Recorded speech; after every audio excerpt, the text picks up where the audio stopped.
हजरत ईसा और एक मुर्दा बादशाह का वाक़या। एक बार हजरत ईसा अलैहिस्सलाम अपने साथियों के साथ जा रहे थे।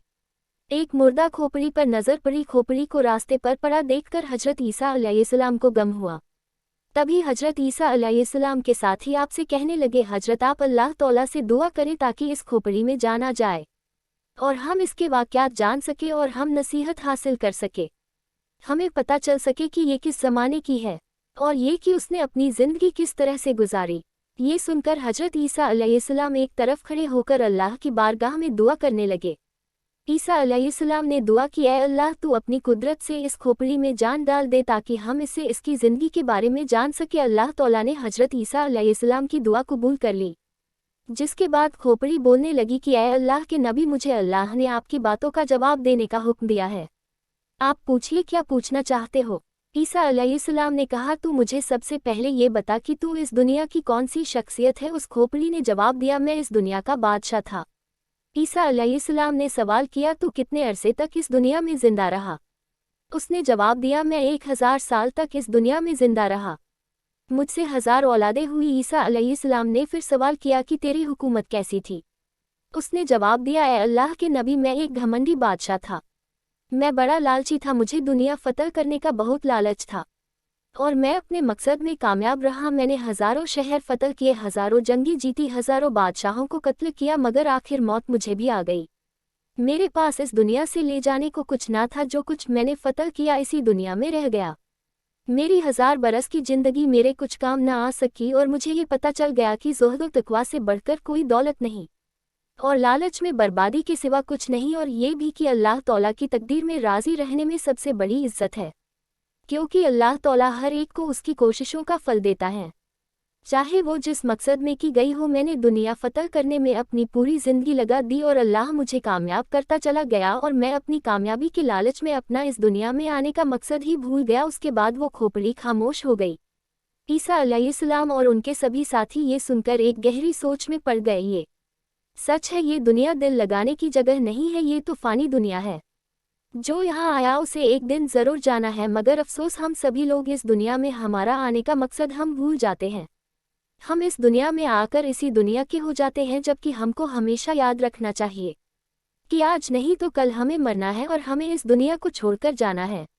इसी तरह एक और वाक़या ईसा अलैहिस्सलाम के साथ पेश आया। हजरत ईसा अलैहिस्सलाम एक दिन रास्ते से जा रहे थे कि आप ईसा अलैहिस्सलाम के साथ एक अहमक भी आकर आपके सफ़र में शामिल हो गया। आप दोनों अभी कुछ दूर ही गए थे कि रास्ता जंगल के रास्ते में से गुजरने लगा कि अचानक रास्ते में एक बड़ा सा गड़ा दिखा।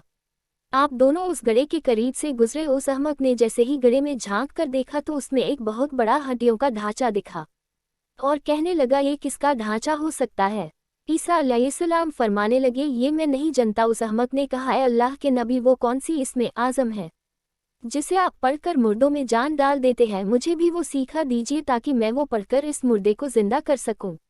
ईसा अलैहिस्सलाम ने फरमाया, चुप कर ऐ अहमक, तू उस इसमें आज़म को नहीं पढ़ सकता। फिर वो बेवकूफ़ शख्स कहने लगा, ठीक है हजरत, आप खुद ही पढ़ दीजिए और मुर्दे में रूह फूंक दीजिए। उसके बाद वो बेवकूफ़ शख्स फिर से अपनी बात पर जिद करने लगा।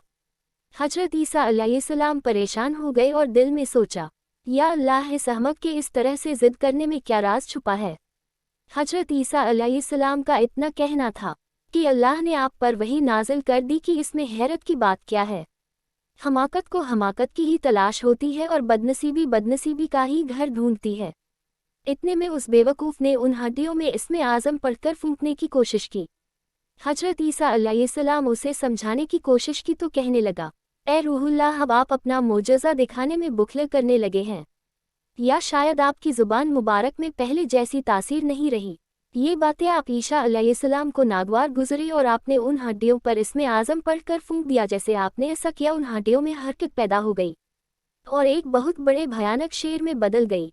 उस शेर ने एकदम से उस अहमक पर हमला किया और उसको पल भर में चीर फाड़ कर पास पास कर दिया, यहाँ तक कि उसके खोपड़ी के 2 टुकड़े कर दिए। ये देखकर हजरत ईसा अलैहिस्सलाम शेर से मुखातिब हुए और कहा कि ऐ जंगल के दरिंदे, तूने इतनी तेज़ी से इस शख्स को क्यों मार दिया। शेर कहने लगा, ऐ अल्लाह के नबी, इसलिए क्योंकि इस बेवकूफ़ ने आपकी शान में गुस्ताखी की और आपसे बदकलामी पर उतर आया। ये सुनकर हजरत ईसा अलैहिस्सलाम ने फरमाया, तूने इसके टुकड़े कर दिए, तूने इसको खाया क्यों नहीं? शेर कहने लगा, हजरत मेरा अब इस दुनिया से रिज़्क खत्म हो गया है। अगर इस दुनिया में अभी तक मेरा दाना पानी होता तो मैं मुर्दों में शुमार नहीं किया जाता। उसके बाद फिर वो एक बार हड्डियों का ढांचा बनकर उसी गड्ढे में गिर गया। हजरत ईसा अलैहिस्सलाम के इस मोजज़े से पता चलता है कि अल्लाह दुनिया को हजरत ईसा अलैहिस्सलाम के ज़रिए इस दुनिया की हकीकत समझाना चाहते थे। जो जिस हाल में है उसी में अल्लाह तौला की कोई ना कोई हिकमत ज़रूर होती है। क्या खूब कहा है किसी ने, ना उरूज़ अच्छा है ना ज़वाल अच्छा है, मेरा मालिक जिस हाल में रखे वही हाल अच्छा है।